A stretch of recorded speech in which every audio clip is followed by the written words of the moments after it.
أعوذ بالله من الشيطان الرجيم. بسم الله الرحمن الرحيم. ولله ملك السماوات والأرض والله على كل شيء قدير.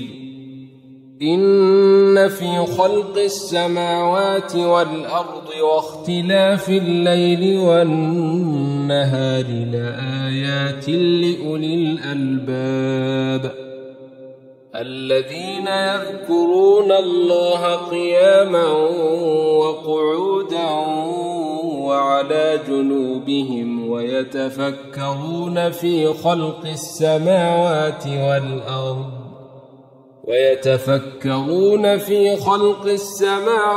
والأرض ربنا ما خلقت هذا باطلا سبحانك فقنا عذاب النار. صدق الله العظيم.